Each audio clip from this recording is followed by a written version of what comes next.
Welcome to this deep dive. Today, we're jumping into ideagraf.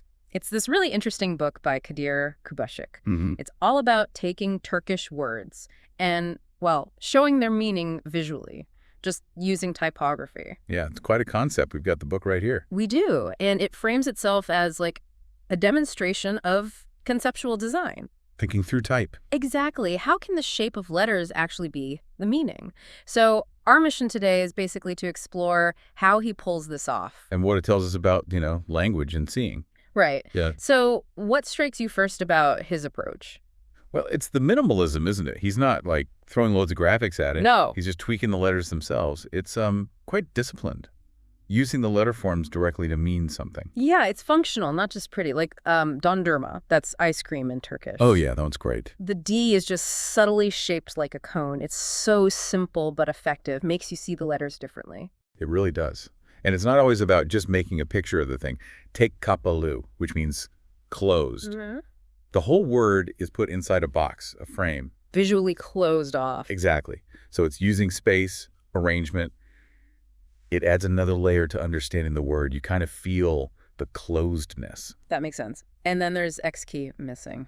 Right. There's that gap, isn't there? Built right into the letters. Yeah, it just looks like something's missing. Super clever. What about kupa for mug? That one's subtle, too. There's a roundness, a sort of hint of the shape in the type itself. And priz? The socket? Yeah, the letters are arranged almost like the holes you'd plug into. It hints at it. It's this conceptual intelligence you mentioned. He's really thinking visually. Definitely. Yeah. He's using typography to create meaning, not just deliver it. And the colors, always black and blue. Yeah, I noticed that. High contrast. Why do you think that is? Well, maybe the black is like the solid dictionary word, the standard thing. And the blue is the visual twist, the interpretation. That's my guess. It kind of highlights that interplay between the word itself and the designer's idea about it, form and meaning. That connects to something the book mentions, this dual sign system. Can you unpack that a bit? Sure. It basically means you're reading it on two levels at once. Yeah. First, you see the word, okay, kapalı. I know that means closed. Right, the standard meaning. Then you see the design, oh, it's inside a box. Mm.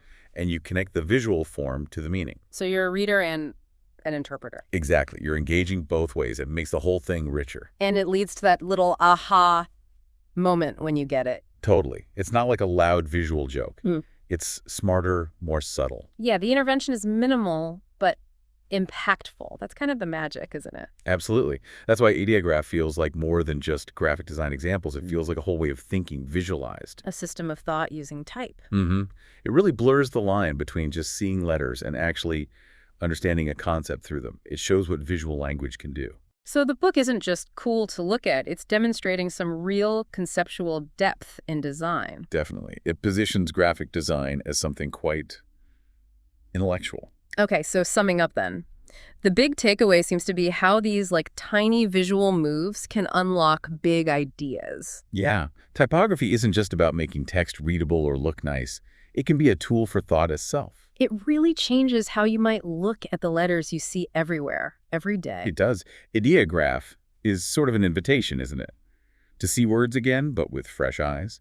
To see their visual potential. And that maybe leaves you, the listener, with a thought. How often do we just ignore the shapes of words? Right. We hear them, we read them for meaning, but do we see them? Projects like this really push us to see words not just as sounds or carriers of definition, but as visual things in themselves. Visual entities with meaning kind of waiting inside the form, waiting to be seen.